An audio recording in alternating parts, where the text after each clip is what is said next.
don't I feel good about what Kanye's saying? Both of them and Kyrie, what they got going on. Well, I'll talk mainly about Kanye. Right, what about Kanye? Why you don't feel good about what he's saying? And he's praising... You're half Jewish. Yes, and he's praising Hitler, saying the Nazis were cool, and saying the Holocaust... Pull Hitler. Right. All of you? Yeah. Bring it out. That's right. Because Hitler was killing your people, man. Hitler knew who the real Jews was. Right? Hitler wasn't oppressing my people. He was coming for your nuts. Holy right?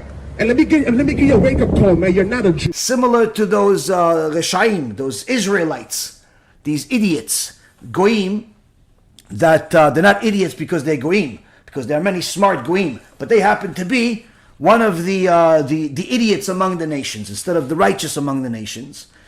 Now these idiots have been making a bigger stink lately. I had a few people send me messages about them and say, oh, this is concerning anti-Semitism. Kanye West is talking about the Israelites. Now I know these morons from years ago. I remember when I lived in New York, you always had one of these Amaleks in the middle of the street wearing something that he bought from a costume store,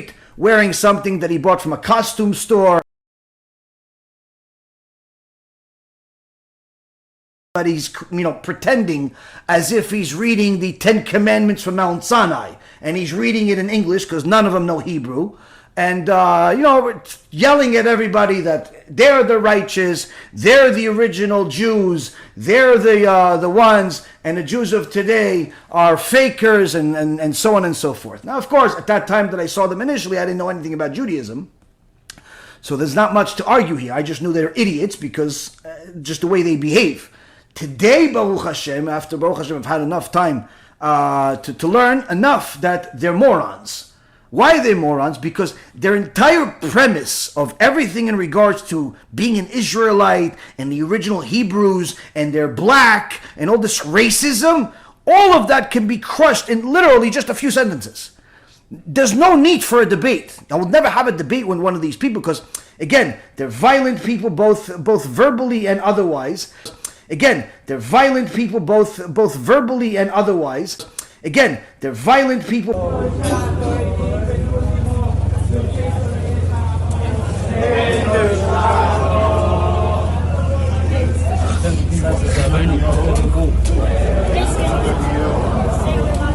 They're simply mental midgets because they don't even know what they don't know.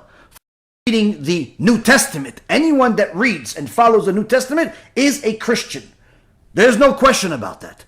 God did not give the New Testament to Am Yisrael at Mount Sinai.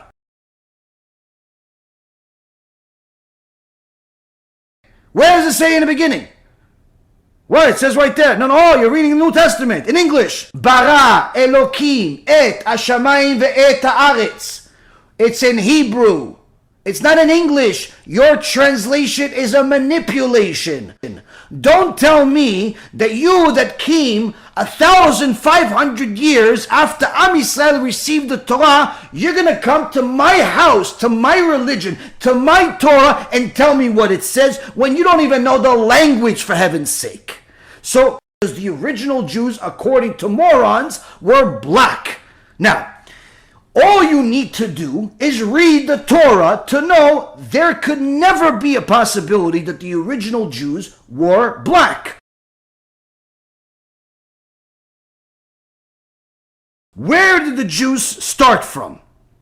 They're going to tell you all types of mumbo jumbos depending on who the yeller is. But the truth is, where did Am Yisrael start from? Avraham Avinu. So where do we learn about Avraham for the first time? Noach, ish tzadik tamim bedorotav. Noach, that's the parasha. At the end of Parashat Noach, we learn about the Tower of Babel. The Tower of Babel, actually one of the people that was part of the Tower of Babel, one of the wicked people, was Avraham's father, Terach.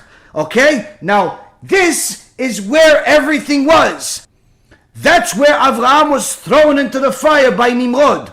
Where is Babel? That's Babylon. That's Iraq. Iraq, if you want to see it in English. It's, go find me one African American black guy in Iraq. Find one. Find one. You're not going to find. All the praises and the honor goes to Yahweh Bahashem, Yahushua Bahashem Recha HaKodash, and double honors to the elder apostles and bishops of Great Millstone. Honors to you, brethren. Honors to the elect scattered abroad. Shalom to you, few sisters. Peace to the elect. Now I want to touch on this video. It seems that time and time again that we speak on a particular people who are the only ones that are allowed to twist history and hate. And then I would like to know, as far as the Christian standpoints, as like Vocab Malone, these people will call you a Christian and say you're not God's people. But then still, they will spit on you, and you will still call them God's people. Right? So something's up with that. And Christian just means anointed. Right? It's not adding up. It's not making sense. Right? There's nothing wrong with being a Christian. But they don't believe in the New Testament. So anyway, we're going to read a couple scriptures. And I just wanted to do a short commentary on the fact that these guys, they have such hatred towards us and Christians, so-called Christians, right? But mainly you, Jake. They have so much hatred on you. And, they're allowed to spit on you. They're allowed to call you these names that I can't say even in the video. But they can still, at the end of the day, say they're God's people. Now, another racist statement he said is that find me one African American in Iraq. And that was part of the racism itself, calling us African American, because none of us are two different nationalities. We're one nationality, but we're going to show you by proof that they're there too. And I want to also go into that this man doesn't know the history, right? He doesn't know, the Lord divided the nations their inheritance, but how we were scattered as Israelites. And when you go to, Isaiah 50 and 51, in Babylon, and we followed the ways of Babylon. We was taken captive by the Babylonians, right? So now if we say that we're the Israelites and we're considered African Americans, wouldn't that make us in Babylon too? Right? Wouldn't that make us there? Which all this is in the region, the Babylonian Syria Empire, the Syrian Babylonians, and then the Persians came and took them down. And then the Israelites left, right? We adopted different names, different beliefs, different practices. Let's go to Deuteronomy 28, which is still representation of today, 28 and 64. Well, let me go to 48 first. Therefore thou shalt serve thine enemies, which the Lord shall send against thee, in hunger and in thirst, and in nakedness and in want of all things. And he shall put a yoke of iron upon thy neck until he have destroyed thee. So who else does that happen to? Right? But I guess they're going to say they had the yokes of iron on their necks until they've been destroyed. But for whatever reason, before 1948, they was not calling themselves that. So what's up with that? If you knew who you were, why would you calling yourself that? I don't know. This is what they do, man. Verse 64, right? And the Lord shall scatter thee among all people from one end of the earth even unto the other. But you know what their claims is? They was expelled, right? Expired and dispersed. But they all ran back up into Europe. And all of them was there in Europe. Right. But it says from one end of the earth and even to the other. And there thou shalt serve other gods, which neither nor thy fathers have known, even in wood and stone. So again, this is not adding up. And according to the language in his books, I'm not going to go too far into the books. We know what it is, right? But did you know that even in that land, they have different dialects of Hebrew, right? If you look up, the YID, ISH, you would know that there's various multi forms of that language, where some of them even have issues understanding. Right? Little Polish, a little Greek. Greece, Roman. Right? A little Polish, a little German, a little Russian, and various others, all kind of rolled up in one. So I don't know about that either. But this is what the 68th verse says. And the Lord shall bring thee into Egypt again with ships. Well, look at your maps, and then you'll see if you needed ships to go there. And we'll also bring out, there's several times that the Israelites went into slavery, and even other nations. You go into captivity, right? Why don't they mention the chariots that you're on when you go into captivity? Well, you should be brought into the land with chariots with big wheels. You know why I said ships? Because of the trauma that we caught on those ships. Because of the anger of the Lord. If it was such a short distance from Israel to Egypt, in that short location, which you didn't need ships, but let's say if that was the case, why the hell are they sitting up there talking about you should be brought into Egypt? The word ships wouldn't even matter. It would be null and void. It wouldn't make sense that should even be mentioned if that's how you were just carried from a short distance to captivity. Nobody acknowledges the fact that they go to work and they get in their car and drive to work. But if they get in their car and they have a bad time getting to work, they have an accident, right?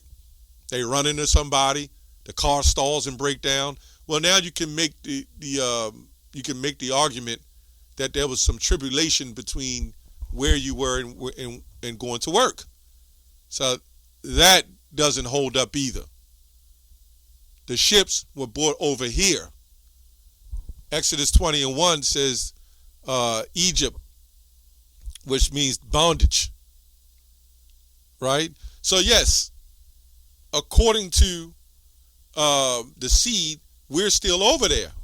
Some of us are mixed amongst the Iraqis, right? And then you had people move from their borders. The Egyptians, they're not there. Those are not the real Egyptians there. You had a lot of people moved and pushed out of their borders. But this man, in his hatred and his true racism, will not accept history. He's only accepting what we went through after the 1500s. That's all he see. Anything before the 1500s, you were just blacks, right? Stuffed up in some mud holes, right? That's why the Lord said he's going to do that to us. But this guy is Jeremiah 30:5, man. When you read that, he's Jeremiah 30:5, a base man. Let's go to Isaiah 28. I'm going to read this. And this is the NLT, 28:11.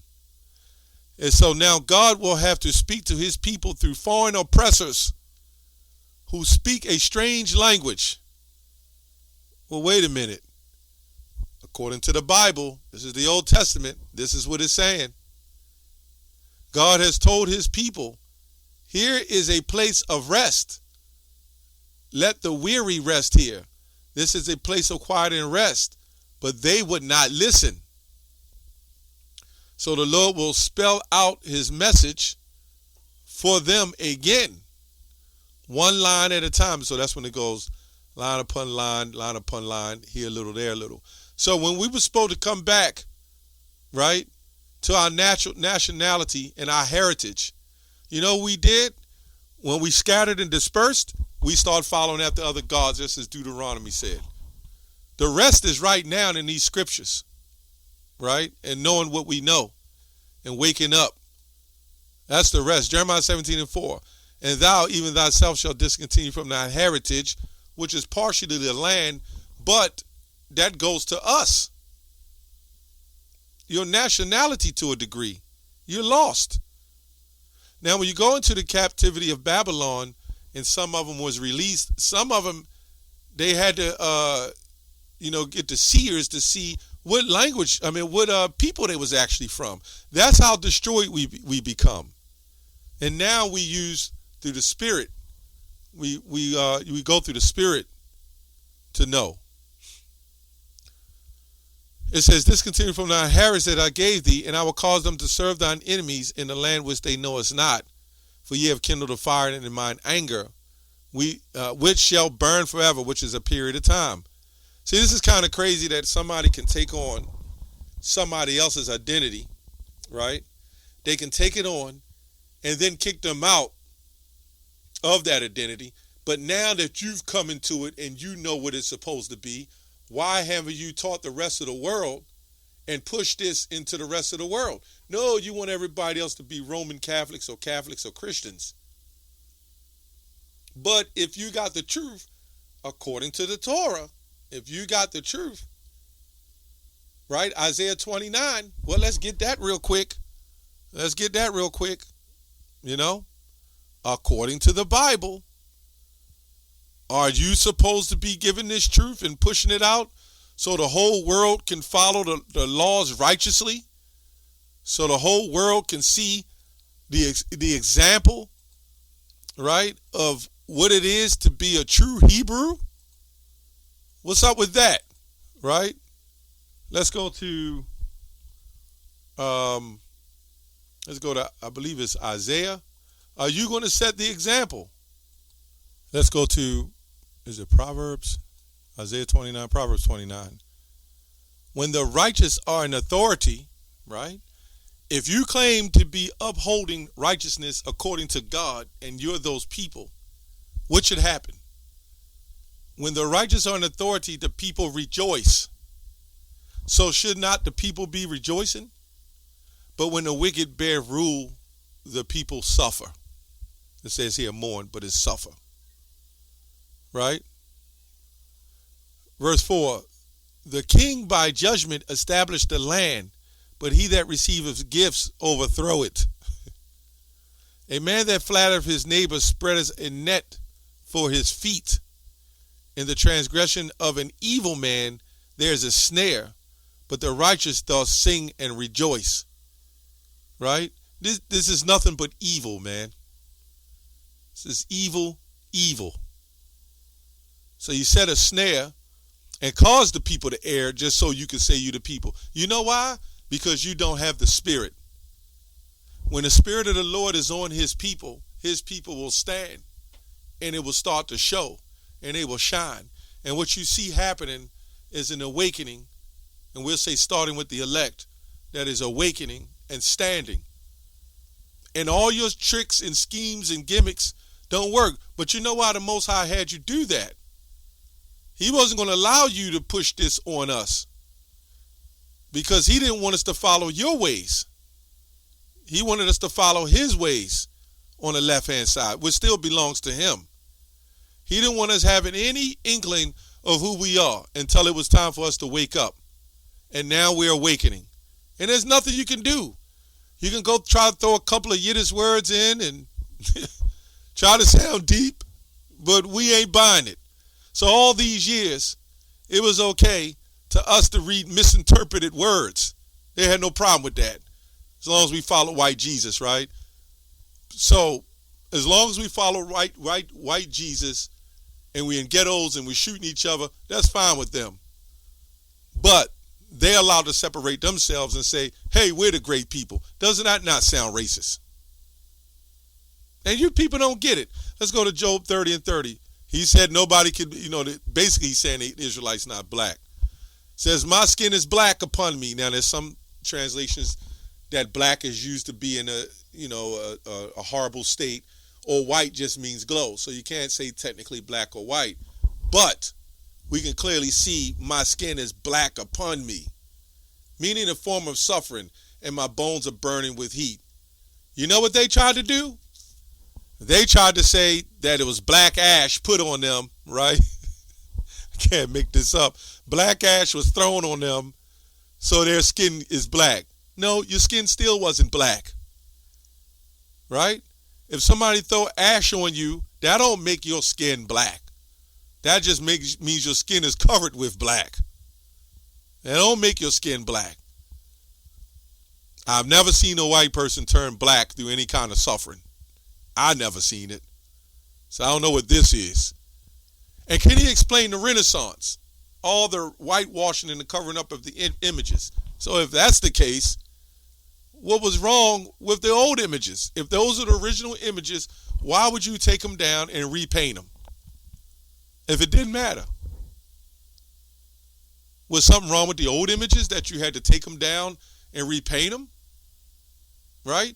You're whitewashing. So it's a lot of things that's being done. You know, a lot of things that you've done, and it's showing itself. You know? And now you can't escape. You know? You can't escape. It says here, 7835 means black. Blackness. Aramaic black. When you look at what's his name? Phinehas, his true name was considered the mouth of brass, and he was the brother of Aaron, or I believe the son of Aaron.